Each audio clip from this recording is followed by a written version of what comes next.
Hello, and welcome to my TED Talk, Dealing with Anxiety During COVID-19.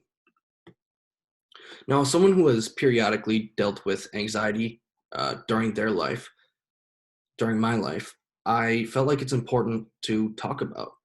During the past 6 weeks, throughout this pandemic, I have felt my anxiety come back into my life.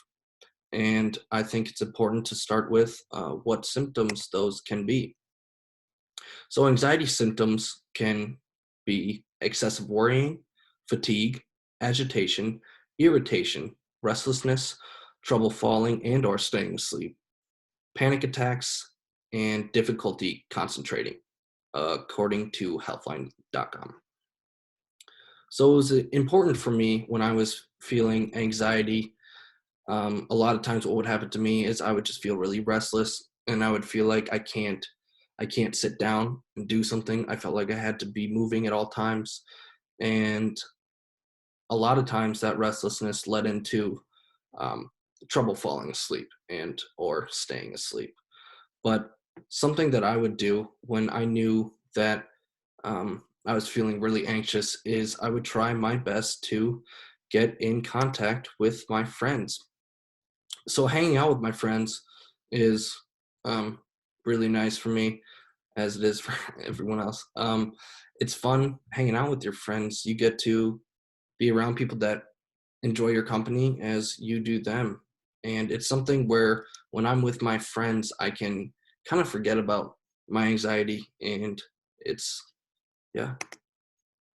Another strategy I like to do is being on campus for classes. I feel like when I'm on campus, I just get this community aspect. I get this environment that I want to be a part of. Um, and when you're on campus, you can see your classmates, you can see your friends, your professors. You have people to be around, and there's endless opportunities and things you can do on campus. That's really exciting. But unfortunately, it's not the life we are living right now. And we have to come to the realization that we might have to think of other strategies or other ways we can um, help fight our anxiety. According to the American Psychiatric Association, 36% of Americans say coronavirus is having a serious impact on their mental health. Now, 36% of Americans, that is a lot of people.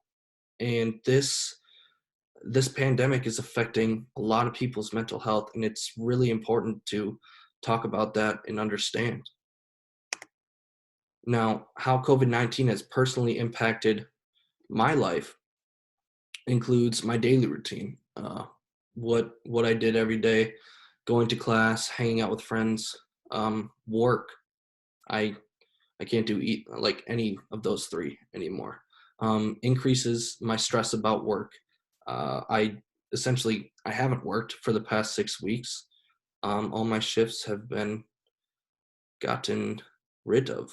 Uh, Changing classes to online has been a difficult adjustment for me, and financially troubling. I didn't qualify for the stimulus package, and I currently don't have a job. So that is something to be anxious about. So to go more into detail in depth about my personal experience with COVID-19 anxiety.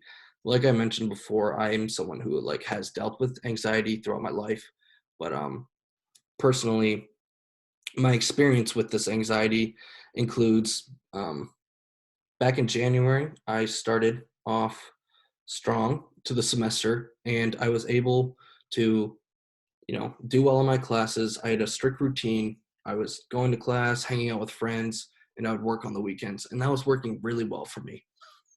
And then, of course, spring break came, and that's when my life really changed. Classes going online, and I didn't have the structure that I had before with not being able to work, classes going online. It really became difficult for me, and I had to make a decision because I knew that staying in Mankato during this time just wasn't right for me.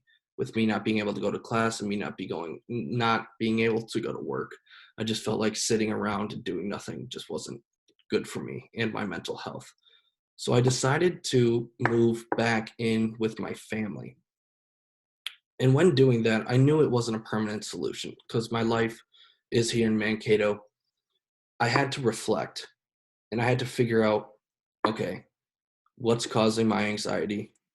Why is this? Why is this what it is? And how can we stop it? So during my time when I was home with my family, that's really what excuse me, that's really what I focused on.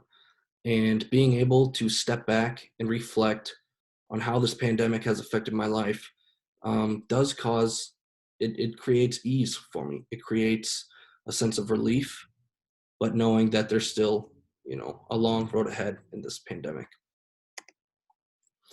So, like I said, finding a new routine is really important. And these are some routines by the Mayo Clinic HealthSystem.org. So, practicing self care habits could be as easy as setting a routine for when you go to bed, going to bed around the same time at night, and waking up the same time in the morning. It could be as simple as playing energetic music when you're cleaning or cooking or working out, which brings me to my next point: daily exercise. Exercise is really important for mental health, not only physically, but mentally. Whether it's going for a walk or going for a run, obviously responsibly, wearing a mask and gloves, and social distancing, of course, when you're outside, or maybe just lifting some dumbbell weights or making some at-home workouts, or as simple as maybe just sitting in the backyard. Being outside, I just feel like can raise their serotonin levels.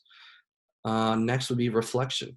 Reflection is really important. Like I stated earlier, allows you to figure out what is going on with your life. Where is anxiety coming from?